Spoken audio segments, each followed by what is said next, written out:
নমস্কাৰ জনাইছোঁ। আজি আমি আপোনালোকক বিশেষকৈ কোকৰাঝাৰ প্ৰেছ ক্লাবক ইয়াত আমি নিমন্ত্ৰণ জনাইছোঁ। আমাৰ 17 তাৰিখত আসাম এছেম্বলি আমাৰ BTCL-ত অনুষ্ঠিত হ'ব। আসাম এছেম্বলিয়ে এইবাৰ তেখেতসকলৰ প্ৰথম দিনটো কোকৰাঝাৰত BTCL-ত তেখেতসকলে অনুষ্ঠিত কৰিব। গতিকে এইদিনাখন আমাৰ BTR-ৰ ৰাইজে যে এটা হিষ্ট্ৰী ইয়াত সৃষ্টি হ'বলৈ গৈ আছে, অসমৰ এটা ইতিহাস এছেম্বলিৰ আসাম এছেম্বলি দিছপুৰৰ বাহিৰত আহি কৰাটো এইটো প্ৰথম। আৰু আমি BTC কাউন্সিলৰ ফালৰ পৰাও এই এছেম্বলিটো ইয়াত হোৱাৰ বাবে আমি তেখেতসকলক আদৰৰ বাবে আগবাঢ়ি আছোঁ। আমাৰ যিবিলাক কৰণীয় আছে তেখেতসকলক এই সুবিধাবিলাক মিলাই দিয়াৰ কাৰণে আমি যথেষ্ট আগভাগটো লৈছোঁ। আমাৰ BTR-ৰ চিফ তেখেত প্ৰমোদ বড়ো ডাঙৰীয়াই সুন্দৰভাৱে এটা গাইড দি সকলো ডিপাৰ্টমেণ্ট তথা আমাৰ ইলেক্টেড ৰিপ্ৰেজেণ্টেটিভসকল বা আমাৰ EM MCLA যিমান আছে আমাৰ জনপ্ৰতিনিধিসকল আৰু আমাৰ যিমান সম্প্ৰদায়ৰ মানুহবিলাক আছে, জাতি জনগোষ্ঠীৰ সকলো আছে, সকলোৰ লগত এটা মিটিং কৰি যে ইয়াত এটা হিষ্ট্ৰী এটা ক্ৰিয়েট হ'বলৈ গৈ আছে, ইয়াত আমি সকলোৱে আগভাগ ল'ব লাগে বুলি তেখেতে আহ্বান কৰাৰ ফলত BTR-ৰ সমূহ বা এই কোকৰাঝাৰৰ সমূহ সামাজিক সংগঠন, জাতীয় সংগঠন তথা ৰাজনৈতিক দলসকলে আগবাঢ়ি আহিছে। তো গতিকে এই 17 তাৰিখত যিদিনাখন আমাৰ ইয়াত এছেম্বলি হ'ব, এই এছেম্বলিত মানে আমি BTR-বাসী ৰাইজে বা আমাৰ কোকৰাঝাৰবাসী ৰাইজে বা আমাৰ চৰকাৰৰ ফালৰ পৰা যে এটা ভাল এটা দিন আমাৰ ইয়াত মানে আহি গৈছে বা ভাল এটা চৰকাৰৰ যে এটা পজিশ্যন যে আমি দেখাবলৈ সক্ষম হৈছোঁ, এইটো জাষ্ট আপোনালোকক মই ক'ব বিচাৰিছোঁ। আৰু যিদিনাখন আজি আমাৰ মহামহিম গভৰ্ণৰ অসমৰ ৰাজ্যপাল তেখেত আজি আহি আছে, নিশ্চয় তেখেতৰ অহাকালি দুটামান প্ৰগ্ৰাম আছে আমাৰ ইউনিভাৰ্চিটি CIT-ত। এই প্ৰগ্ৰামত তেখেতে আগভাগ ল'ব। 17 তাৰিখৰ দিনাখন তেখেতৰ যি এছেম্বলিত হোৱা যি দিব লগা যি ভাষণটো তেখেতে তাত আগবঢ়াব। আমি মুখ্যমন্ত্ৰী মহোদয় ইয়াত উপস্থিত হ'ব। মুখ্যমন্ত্ৰী মহোদয় নিশ্চয় কোকৰাঝাৰৰ যি আমাৰ BTCL-ত তেখেতে যি এছেম্বলিত অনুষ্ঠিত হ'ব, এই অনুষ্ঠিত এছেম্বলিত আমি দুটামান এজেণ্ডাটো বিশেষকৈ 6 শিডিউল কাউন্সিলৰ বিষয় লৈ তাত মেইনলি ডিছকাশ্যন হ'ব বুলি আমি গম পাইছোঁ। আমাৰ অসমৰ 126জন বিধায়ক ইয়াত উপস্থিত হৈ আছে, মন্ত্ৰীসকল উপস্থিত হৈ আছে। আমি সকলোৱে উৎফুল্লিত হৈছোঁ যে আমাৰ মানে কোকৰাঝাৰত যি পৰিৱেশটো আজি প্ৰমোদ বড়ো ডাঙৰীয়া BTR-ত চৰকাৰৰ চিফ হোৱাৰ পিছত যি পৰিৱেশটো ইয়াত মানে গঢ়ি তুলিছে বা গঢ়িবলৈ সক্ষম হৈছে, এইটো আমাৰ কাৰণে এটা ভাল এটা মানে দিন বা ভাল এটা পজিটিভ এটা চাইন বুলি আমি ক'বলৈ বিচাৰিছোঁ। নিশ্চয় অহা দিনত আমি সকলোৱে ইয়াত এটা ভাল চৰকাৰ গঢ়ি তুলি ভাল পৰিৱেশৰ মাজত জাতি জনগোষ্ঠীৰ মাজত এটা সমন্বয়টো গঢ়ি তুলি আমি আগবাঢ়ি যাম। তাৰ কাৰণে আমাৰ চৰকাৰে কাম কৰি আছে। আৰু এই ক্ষেত্ৰত প্ৰমোদ বড়ো ডাঙৰীয়াৰ যি এজেণ্ডা, এই এজেণ্ডাত ভাল পাই আজি অসমৰ মাননীয় মুখ্যমন্ত্ৰী মহোদয় আৰু যি আমাৰ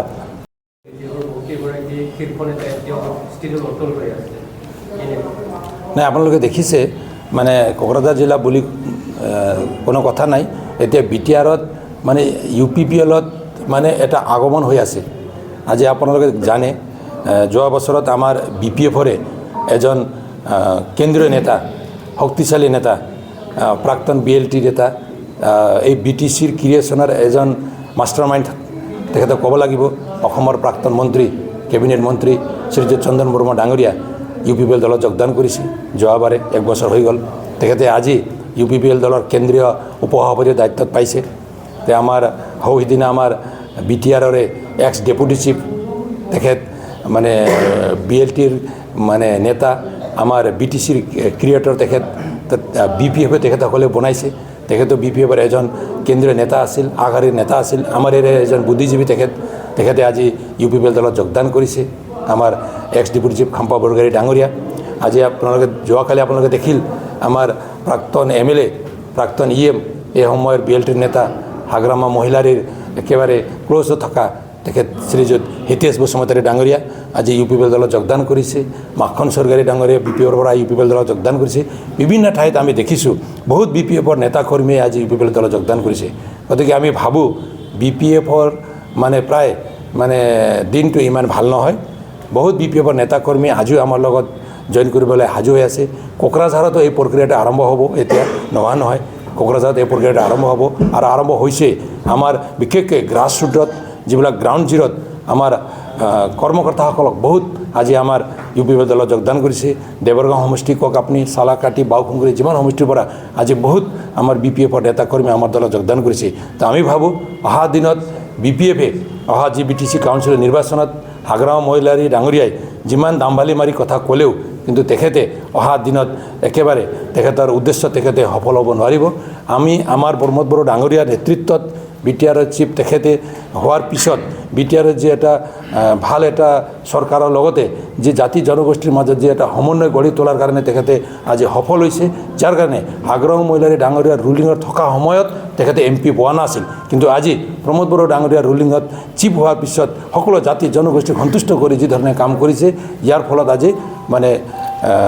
এম পি আমি জয়ন্ত বসুমতাৰী ডাঙৰীয়াক ইউ পি পি এলৰ এম পি বনাবলৈ আমি সক্ষম হৈছোঁ আমাৰ মুখ্যমন্ত্ৰী মহোদয় ডক্টৰ হিমন্ত বিশ্ব শৰ্মা ডাঙৰীয়াৰ সহায় সহযোগত আজি আমি এম পি বনাবলৈ সক্ষম হ'লোঁ গতিকে নিশ্চয় আমি ভাবোঁ অহা দিনত বি টি আৰৰ ৩৫ লক্ষ মানুহ আৰু সকলো জাতি জনগোষ্ঠীয়ে জাতি ধৰ্ম বৰ্ণ নিৰ্বিশেষে বি টি আৰক এটা ভাল পজিশ্যনত লৈ যোৱাৰ বাবে ভাল বি টি আৰৰ সমাজ নিৰ্মাণ কৰাৰ বাবে বি টি আৰক পাৰ্মানেণ্ট এটা পিছ অনাৰ বাবে যি ধৰণে আমি কাম কৰিছোঁ এইটো ক্ষেত্ৰত আৰু বিশেষকৈ শিক্ষাৰ ক্ষেত্ৰত যি পৰিৱৰ্তনটো আজি বি টি আৰ চৰকাৰে কাম কৰি আছে এইটো ক্ষেত্ৰত মানে সকলোৱে ভাল পাই আমাক সহযোগ দি মানে প্ৰমোদ বড়ো ডাঙৰীয়াতে থাকি আৰু বহু বছৰ এই বি টি আৰত কাম কৰিবলৈ মন মেলিছে গতিকে প্ৰমোদ বড়ো ডাঙৰীয়াৰ বাহিৰে বেলেগ কোনো এজন নেতা যে বি টি আৰৰ নেতা হিচাপে ভৱিষ্যতে আহিব এইটো আমি দেখা নাই গতিকে ইউ পি পি এলৰ ভৱিষ্যতে ইয়াত ভাল ইউ পি পি এলে ভালে সংখ্যক মানে এম চি এল এ কাউন্সিলৰ যি মানে সমষ্টিবিলাক জিকি আনি অহাবাৰ মানে বি টি আৰৰ চৰকাৰ গঠন কৰিব এইটো প্ৰায় নিশ্চিত হৈ পৰিছে नोंथाङा railway Assam police bank TET बायदि सरकारि साख्रि मावनो गोसो दं नामा एबा नोंथाङा बेफोर बायदि साख्रिनि थाखाय थियारि खालामगासिनो दं नामा नोंथाङा railway Assam police banking SSC Assam direct recruitment TET बायदिनि आनजादखौ खनले होदोंब्लाबो जाफुंसारनायखौ मोननो हायाखै नामा जुदि नोंथाङा railway Assam police banking SSC Assam direct recruitment TET cum recruitment आनजादनि थाखाय थियारि खालामगासिनो दङब्ला नोंथांनि थाखाय लानानै फैदों मोनसे मोजां रादाब लास्ट ईयर से कोचिंग स्टार्ट किया बट कोचिंग ज्वाइन करने के बाद ही मेरा एग्जाम क्लियर हुआ तो मेरा इस साल 3 एग्जाम का प्री क्लियर हुआ सीएचएसएल का प्री क्लियर हुआ फिर आईपीएस पीओ का मेरा प्री क्लियर हुआ है और सीजीएल का भी मेरा प्री क्लियर हुआ है तो अभी मैं मेंस का प्रिपरेशन कर रहा हूँ